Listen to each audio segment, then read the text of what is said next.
It's much more than the palms and the sunny beach. What's up, Miamians? It's your neighborhood Jolie, and this is how to make it in Miami. Today, I'm at Achille Apparel. Who do I have the pleasure of interviewing today? Achille Apparel, you already know what it is. Is that what you go by if I see you in the street? That's what I gotta call you? You can call me Achille. Okay. I'll answer. What does that even mean, Achille? So that's actually my real name. That's my last name. First name Randy, last name Achille. Okay. Is that American? Haitian. Haitian? Yeah. Okay. So if you were Haitian, they'll say Achille, but it's really, like in the streets, it's like Achille. Okay. How long have you been in business? I've been in business for about 6-7 years. Mm-hmm. And as you know, the store itself, we've been here for 5 months. Grand opening was November sometime. Okay. And I know you started off with hats. Did you always know you were going to do fashion, or was hat like the... I honestly thought I was going to stay with hats. I thought the hats were doing so good, doing so great, but as the brand and the name started growing even more, people started asking for additional things, like, okay, you have a shirt to go with the hat, and vice versa. So the brand grew within itself from the hats. Mm-hmm. I know you took over the streets. Everybody was savages, even if they wasn't savages. Right. And then you put the pins, like the pins, the hooks, all that. So yeah, you took the dad. Are they considered dad hats, or they are those... dad hats? So now dad hats, they're called trucker hats. They're all different type of hats, like bucket hats. You know what I'm saying? But when I first came out with it, it was dad hats. Okay. And what made you start with the hats? But the way I've seen it was like, okay, if you want to start a clothing line, I want to start from the top down, you know what I'm saying? So Mm-hmm. the first part, you could wear a hat every day, you know what I'm saying? But you could get it more visible, but you can't wear a shirt every day. Mm-hmm. So that's what made me go with a hat. Okay. And then switching over to clothes, did you have like somebody help you, or? Oh yeah, a lot of people played a significant role in helping me. But thank you everybody that did help me get to this point, but there was a lot of helping hands to get to this point. Mm-hmm. And so how does it come with like your designs and stuff? Do you have like digital? Is it all you? Is it like... Yeah, I am the creative director, and all the designs that you see here are all for me. I don't do the designs itself, like graphic design and Illustrator, but I have a graphic designer that I tell him, hey, this is what I want, this is what I expect, and he brings it to life, and then that's where everything happens. Mm-hmm. Was it hard to find like a graphic designer? For sure. It's just like, is it hard for you to find someone to do your hair right? You know what I'm saying? Or your nails? Like, yeah, so you gotta find somebody that understands what you're looking for. So, any like hardships with that, like trying new people? Trial and error is bad. You pay your money, like, all right, let me see. You explain what you want, and then over and over again, you see that they just can't understand what you're looking vision. for. Right, your vision. I think that's where I mess up with a lot of things, because I see things totally different than how people see it, and then when I tell them to do it, I'm like, this ain't what I explained. Exactly. A lot of trial and error on that.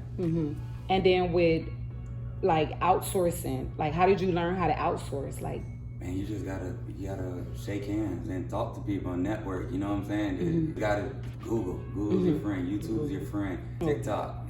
TikTok is very informative. You know what I'm saying? Yeah, because I know you have more of an online presence. Like, what would make you? Because you know, since 2020, we couldn't be in stores and stuff. Everybody was pretty much online, and it's like you going the opposite way. You come in off on. Well, you're still online. Right. I'm still online, but I just been online for so much.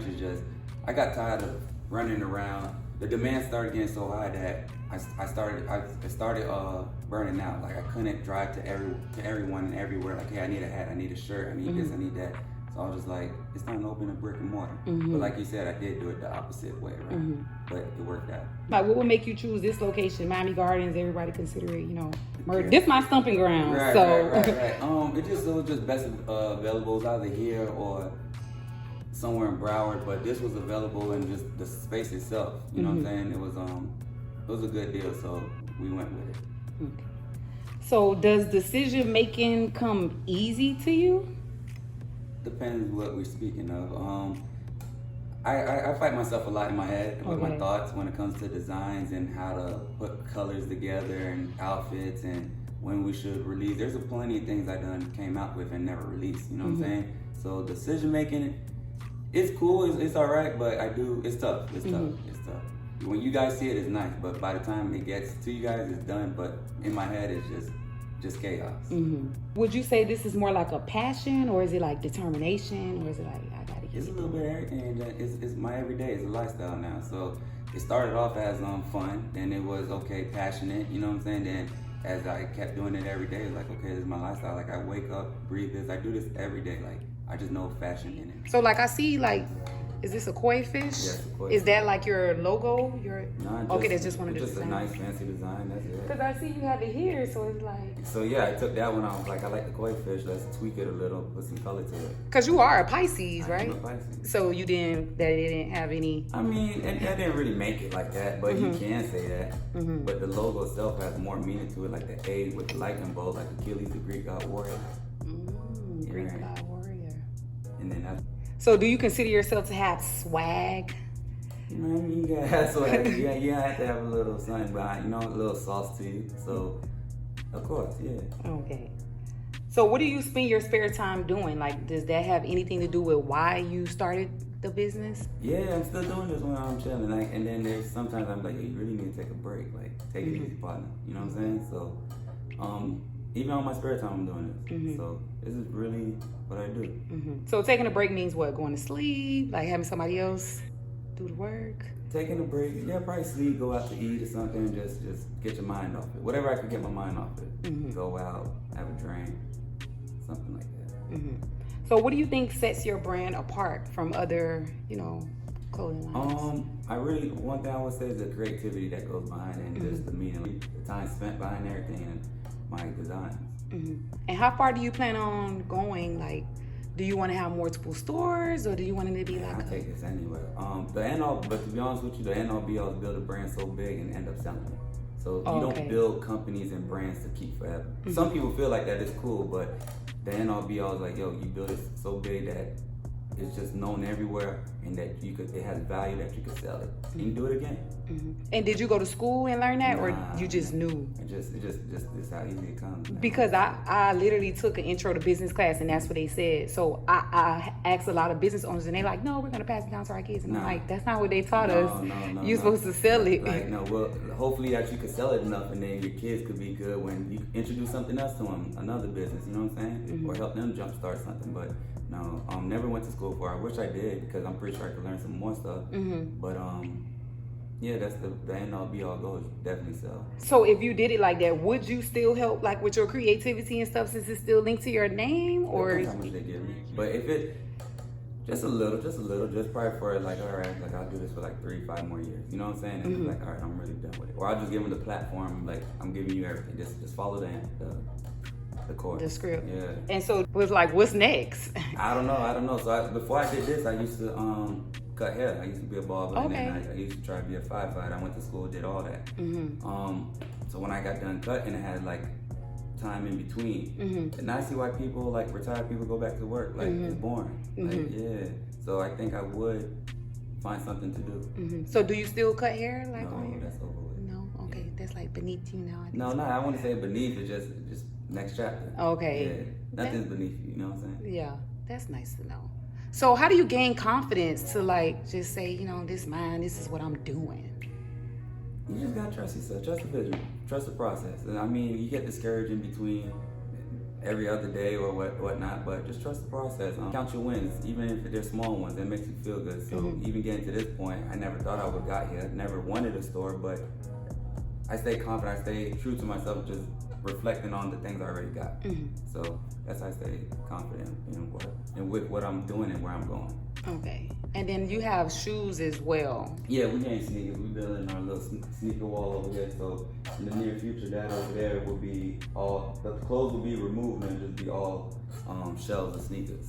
Is it going to be only like Jordans and Nike? Jordans, well, they call it hype shoes. You know what I'm saying? Okay. So hype shoes. I don't know what that means. Hype shoes heat. So you're not going to get no Reeboks. You're not going to get no some regular Nikes that you could just get. They're all like Dunks, Ones, Yeezys, stuff like that. Okay. I'm pretty sure you own a few. So a little bit, but I don't really know. I just know people, they say it's cool, so I get like the what's trendy cool. shoes. Yeah. Right. So like, are you originally from Miami? Born and raised in New York.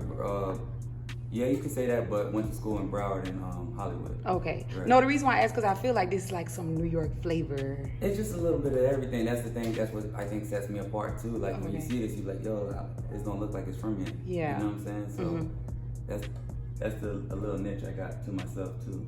Do you have any motivational quotes or something, any mantras to keep you going? I love me a good podcast, or I love me a good interview. Like when you watch the other people that already made it and they talk about their journey, or like even like the Kanye and when his homeboys going around watching, I love watching like that. So that gets me going, gets me geeked. So stuff like that keeps me going. So how often do you like record yourself? You're not in it? I don't. I need to be more in the moment. I do need to, Yeah. because later, like 10 years down the line, we could show the behind the scenes of this. You know what I'm saying? Exactly. Yeah, and that would be dope. Like, oh shit, like. Because you said TikTok, so you just put the merch on TikTok. Correct. Oh, not Correct. yourself, like Not styling myself. it, Right. fashion. Come I on, man, you gotta get give it that. to them. I gotta get. So how do you do with like employees? Do you hire people you know, young people? The reason why I ask young people is because this is their thing. Right. You know? But listen, you gotta get some motherfucker you trust, and that's someone that really want to work. You know what I'm saying? Someone could just come in here and just clock in. I don't need that. Like, yeah, I really want you to work, stock up. Actually, someone that actually passionate about it as much as I am. So, but employees that's not hard to get. Right? Is this like an event space? I know a girl did her book release here, and then you did your birthday party, and then it's kind of like. I mean, since I'm here all the time, I might as well just throw events and parties or whatever here. But it's not. But we got the space for it. You know what I'm saying? But yeah, we do a couple events here so far, and it held up pretty well. Okay, I love it here. Appreciate it. So where does the inspiration come from? Really, it started from this pole right here. I was just like, I can't just have the pole just stuck out. It just wasn't aesthetically pleasing. So I just made everybody, after a purchase, you only allowed to sign the wall of the pole after a purchase, first and foremost. But it didn't look aesthetically pleasing, so I just added a little fun to it. So hey, sign the pole, and the pole filled up so much that we have to move to the dressing room. You know what I'm saying? It's giving Wynwood vibes. I like it. A little artsy. How would one start to get one client? How do you get one client? Your closest friend. Your closest friend. That's your friends are your first clients, you know what I'm saying? And then you grow from there. And if I wanted to start like my own clothing line or hat line, do you have any suggestions? My best advice is, if you want to start a clothing line, you got to know your demographic and your niche. You can't, if you're trying to make streetwear clothes, you can't sell to people that like dogs. You get what I'm saying? So you got to know your niche and you got to know your demographic, and that will help you out in a long way. So what does that really mean though? Like I should sell a particular item? So not a particular item. So for example, like I know a 60-year-old, an 80-year-old is not coming to shop with me. You know what I'm saying? So you gotta know, we know people that go into the office is gonna shop with me. People that's going to strip clubs is gonna come shop with me. That's my demographic, that's my target audience. You know what I'm saying? People that like Jordans and Yeezys and hype stuff, that's my target audience. But a older dude that goes to, nothing wrong with like Jazz in the Garden, he's not gonna shop with me because he's older. He's not more trendy. So you just gotta know your target audience. Okay. So how do you start up the budget yourself and just like, okay, cool, I think I could afford this. Just like anything else, like if you save up for a car, like okay, saved up, all right, budget yourself and like, all right, let me order up some clothing or order up some hats and we'll see how this does. Hard about it would be finding a manufacturer for the products. That was pretty hard. Probably went through like 10, 12, 15 different manufacturers for one product. So, and then in the fashion world, you can't go to one manufacturer for everything. Yeah. So if I want to make shorts, the people that make my hats is not making the shorts. And if I want to make shorts, they're not making shirts. So it's just finding a manufacturer. So do you go to like the networking events and stuff like that? Magic? Yeah, I go to Vegas. I go to all of them. The one in Vegas, Cali, the one when they're down here. They got ones online. I go to them all. Like my demographic would be, but I bought like so much stuff and I didn't sell it. And it was just like, how do you know how to scale how much stuff to buy? Right. Like, so, okay, so the way you know how to scale is like, you know everything in here is not gonna sell. And then everybody's not gonna like all your designs. That's cool. But you'll know when it's time to scale because you'll see which item is moving and what is not. So the items that are moving, you're like, okay, like, damn, I gotta keep reading up on this or make similar items that look like this. And then when it's time to scale, just like you'll order more of that particular item. So okay, so what happened is, it's like, how you started with the hats, I feel like that's the smartest way. Okay. Like with one thing. Right. Because I had like 10 items. No, you're spreading yourself thin, you know what I'm saying? Like, it's cool, but I think 1 or 2 items, maybe 3 when you first start, and then pushing them things the hardest. The first is being spread out and like, yo, I got to push all. You'll get overwhelmed, you know what I'm saying? Yeah. And then you're like, fuck, like, this is a lot to do, and I just started. But when you are locked in on like 2, 3 items, I feel like you could push it a little harder.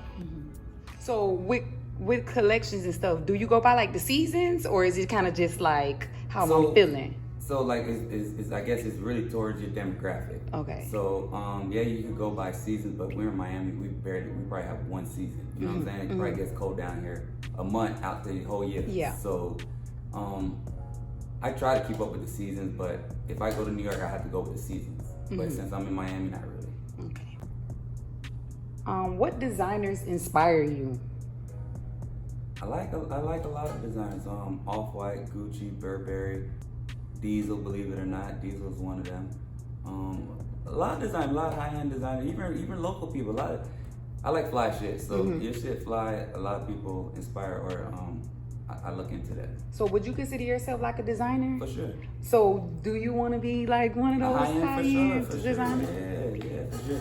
I mean, I'm already touching them type of caliber Clientele, people, you know what I'm saying, that clientele, so I wouldn't be mine just actually labeled as it, and so it's not a goal because I'm my own brand, my own store, but sure, why not? And so I know when like you look up places, it's really food, it puts like the amount of like the money sign, like if it's really, really expensive, it's like 5 money signs. Right. Or what category would your apparel be in at this time?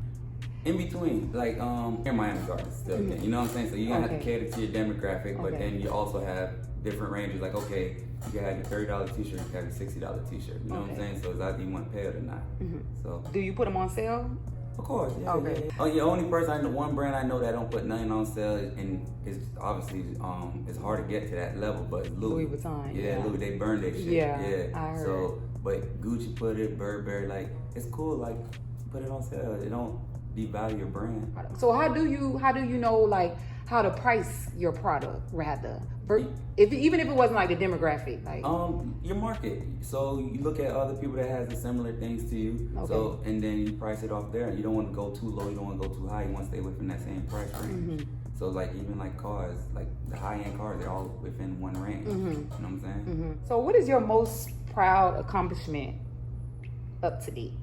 Up to date, most proud accomplishment would be, we'll say the store right now. What we're in this. Like I said, I never thought I would have a store, but this is actually